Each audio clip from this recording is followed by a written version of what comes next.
In today's episode, I'm going to be teaching you Bible verses that is deep. When you think about it, it is really deep. And it chisels right into our heart that it's more like the verse that unifies everything that creates the reality which we want. From this verse, we can see how clearly the reality shifts in everything we do. So I want you to pay a very good attention. Ecclesiastes 3 verse 3, and it says, "There is time for everything under the heavens." You know what that means? There is time, there is an appropriate time for anything to occur, to take place. So things don't just happen because it's not their own time. So whatever you see that happens, even the things that you do is happening at their own perfect time. The second verse which hits hard is from the book of Ecclesiastes chapter 10 verse 19, and it reads, "A feast is made for a laughter, and wine maketh merry, but money answereth all things." The first time I heard this verse, I didn't stop pondering about this very word for weeks. I never imagined it to hit that hard, that the feast is made actually for laughter and wine for merry, but money answereth all things. The next verse also is a proverb chapter 27 verse 7, and it reads, "For as a man thinketh in his heart, so he is." What this verse really means, in other words, is that we are the things we constantly think about. Whatever we constantly think about is what shapes our reality. Whatever we constantly reflect upon and think, do, because our thinking controls what we do. So what we constantly do is whom we are. This is really deep because I've been hearing about what you think, what you eat, but I never knew that the Bible actually reflected it until when I come across this. The next one is Psalm 121 verse 8, and it reads, "The Lord shall preserve your going out and coming in from these times henceforth." You know what that means? It means you can't stay in just one position. If you want God to bless you, you have to be going in and coming out. My understanding about going in and coming out is you have to do something. You have to do something. There's a verse of the Bible that actually talked about that the Lord is going to bless the works of thy hands. So that corresponds more with this one that it says that God shall preserve and bless your going in and coming out. Let's go to the next one. The next one is Galatians chapter 6 verse 7 to 9. And it says, "Be not deceived, God is not mocked. For whatsoever a man soweth, that he shall reap." This is really deep. Because when we say sow it, a lot of people often think it's just about what you go to sow in this land or whatsoever, but that is not actually what the sowing the Bible is talking about. The Bible is talking about whatsoever you do outside, you do to anybody, you will get it in return. And that is why I think there is another verse of the Bible that talked about the same thing, that you should do unto others what you would want them to do to you in return. And if we look at it also, it corresponds with the greatest commandment in the Bible, that the word of Bible said that the greatest commandment is you loving thy neighbor as you love thyself. So which means if you love your neighbor as you love yourself, you will do to them what you will likely want them to do back to you, because you will not like to stab somebody if you don't want the person to stab you in return. That is what the love is about. And that is why it says, whatsoever you sow it, whatsoever you do, you will get the consequences. If you do good, you will receive the consequences of the good, the payment for the good. If you do bad, you get the payment. So this is more like the karma. Next one is Matthew chapter 17 to 20. And say, yes, I tell you that if you have trust as tiny as mustard seed, in some other version it's going to say, if you have faith as tiny as a mustard seed, you'll be able to say to this mountain, move from here to there, and it will move. Indeed, nothing will be impossible for you. Are you listening, guys? When it says trust, what happens when you trust in something you can give in your life, you can give on everything? If someone says that if you trust me, I'm going to make you a billionaire, and I want you to walk on this fire right now. So if you trust that person is going to make you a billionaire, what's going to happen? You walk on that fire. And it says, if you have a trust as tiny as a mustard seed. Have you seen a mustard seed before? It's very small. So what that is actually saying, this is really deep. It's saying that people have problem in believing in something, in having faith, having faith in something which they couldn't see with their eyes. So if you can believe, if your belief can be just that small, you can make magic, you can do a lot of incredible things. This is really deep, guys. Then the next one here is from the book of Proverbs, chapter 5, verse 3, 5, and 6. And it goes, the verse 3 says, the lips of another man's wife may taste as sweet as honey, and as kiss as smooth as olive oil. Then the fourth, verse 4 says, but when it's all over, she leaves you with nothing but bitterness and pains. This caught me off guard the very day I listened to someone actually quote this. The fifth one, the verse 5 says, she will take you down to the world of the dead, and the road that she walks is the road to death. This is deep. The sixth, verse 6 says, she does not stay on the road to life, but wander off and does not realize what is happening. This is very, very deep. And this is a warning specifically for men who goes to sleep with other men's wife. That is the Bible telling you here that the lip of another man's wife can be as taste as honey and her kiss as smooth as olive. But however, when the both of you are done, or maybe a problem arises, that she will leave you with nothing but bitterness and pains. I don't know most of you guys who have delved into this very part before. It is even more terrible than the Bible describes it here. So this is really deep. And it goes on the verse 5 to say, she will take you down to the world of the dead, and the road that she walks leads to death. I remember my father warning me, even as a kid, and said, no matter what you do, do not play with a married woman. You can die like a chicken. In fact, the chicken can even live longer than you. So this is really deep. Let's also move further to the next verse. That is John chapter 12 to 24.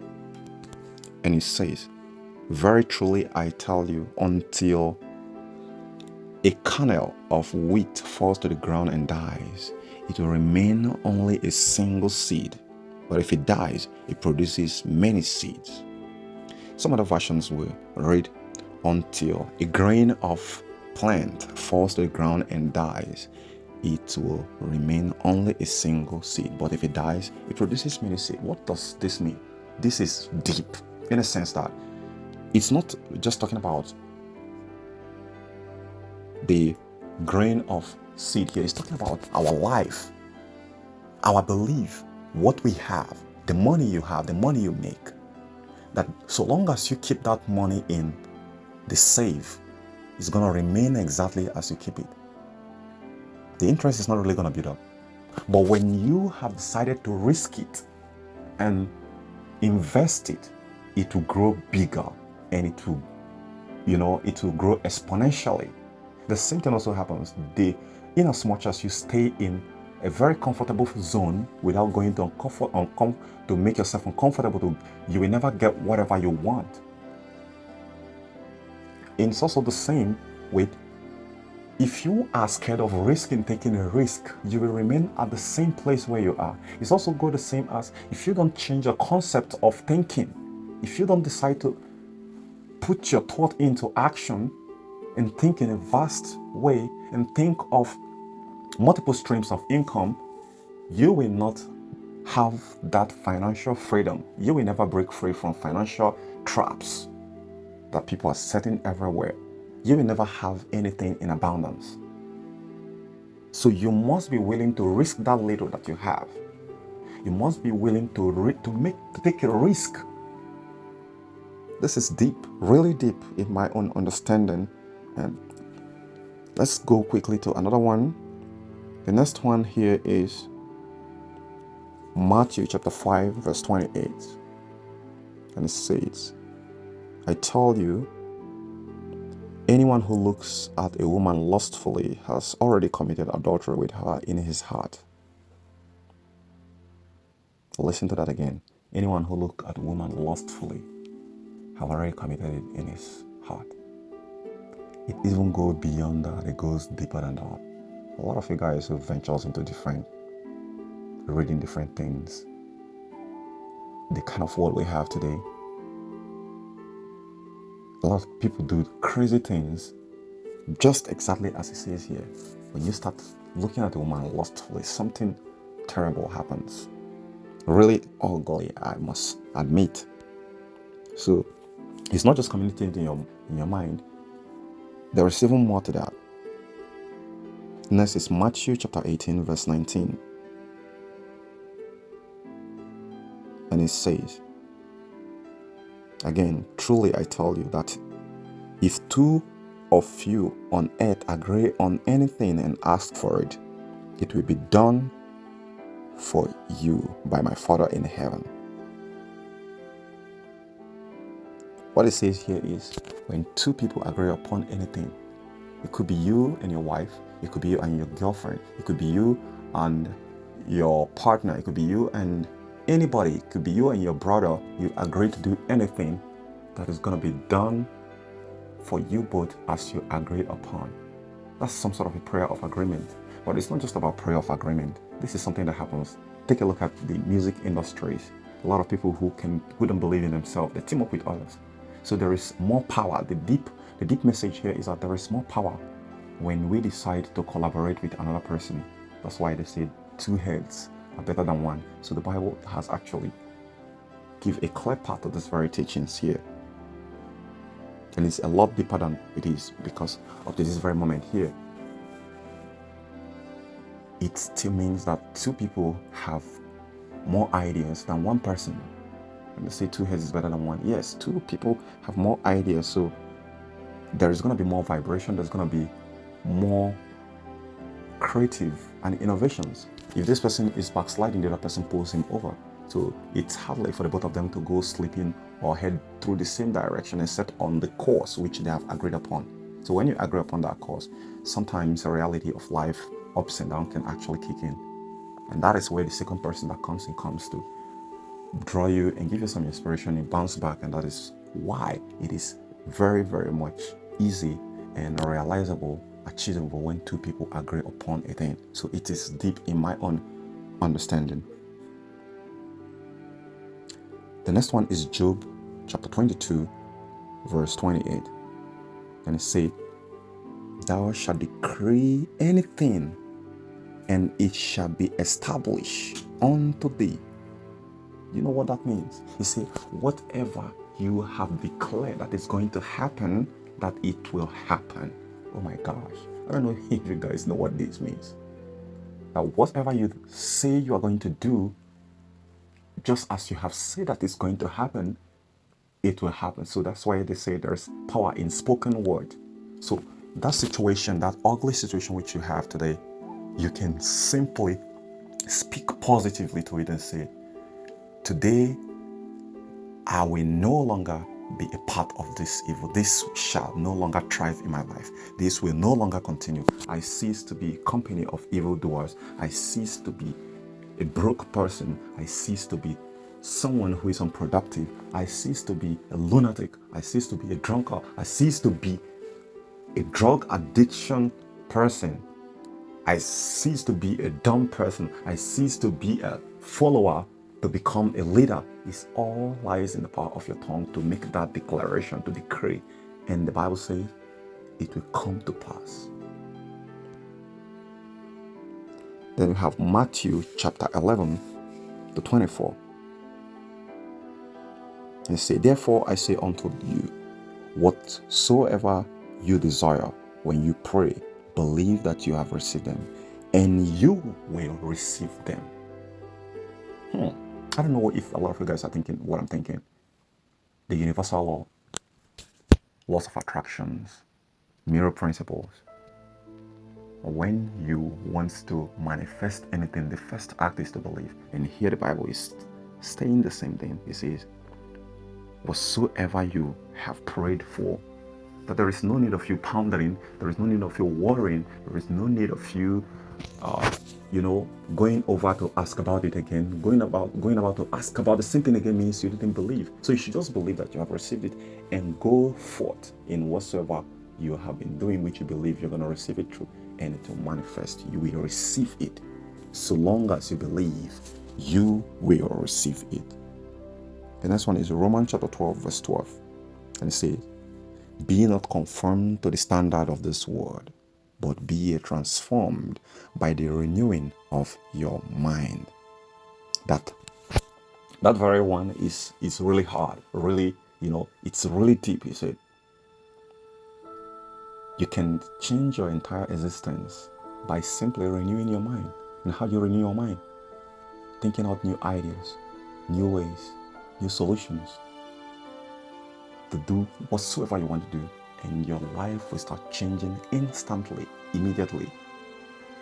And it goes forth that ye may prove what is good and acceptable and perfect will of God. So by you renewing your mind, it's really deep, guys.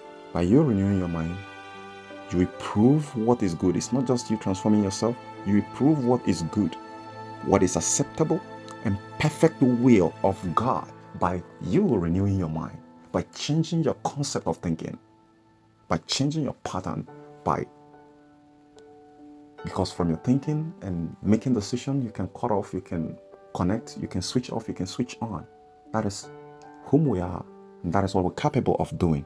So it's really deep. I never thought about it the very first time I heard a pastor talk about this. I was hijacked. My mind was hijacked immediately. The next one is Ephesians chapter 6, verse 10 to 20. It says, finally, be strong in the Lord and in his mighty power. Put on the full armor of God, so that you can take your stand against the devil's schemes. Are you listening to that? He said, you should be strong in the Lord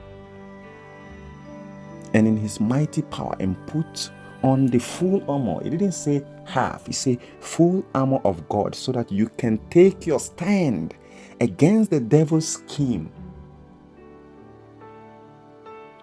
For our struggle is not against flesh and blood. Are you listening, guys? Our struggle is not against flesh and blood, but against the rulers, against the authorities, against the powers of darkness, or against the spiritual forces of evil in the heavenly realms. Wow. This is really deep. This is very, very much deep. All that's why I've been reading it only just half, which is, we wrestle not against flesh and blood, but against the principalities and powers of the darkness. Never knew that it was actually, the full message there is, We should be strong in the Lord, living the way God has actually destined us to be, has teaches us to be. And what is that way? Loving your neighbor as yourself. Because it's the greatest commandment. You should love your neighbor as yourself. You're not going to steal his property. You're not going to kill him. You're not going to possess his wife. You're not going to possess any of his property. You're not going to wish him dead. You're not going to wish him bad. You're not going to do anything hurtful to him.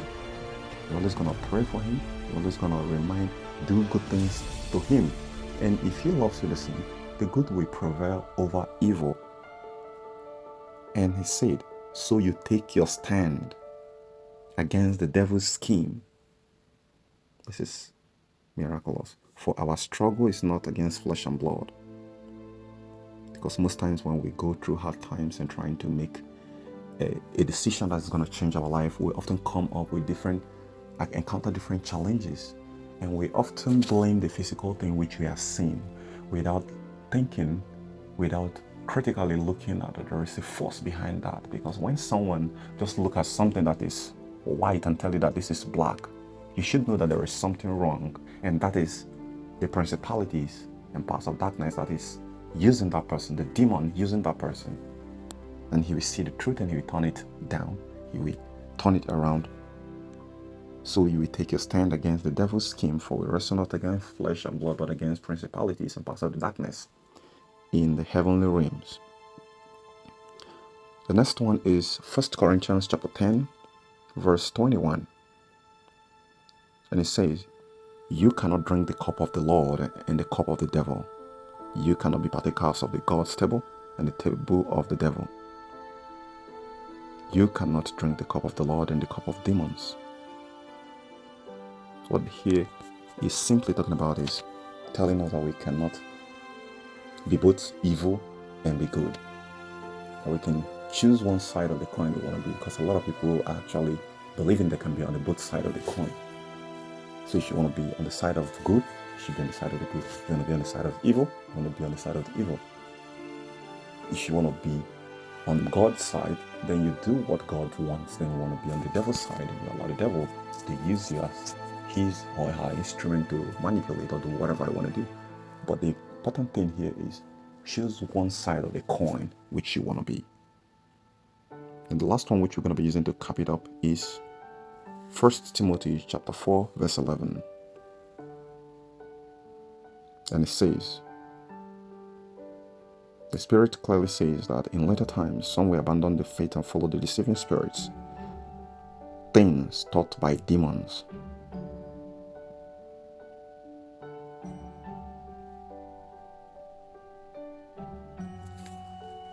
Isn't that more like what is going on in today's world? We have a lot of people who believe in some certain people without minding how bad, how terrible it is. We have society who is normalizing twerking.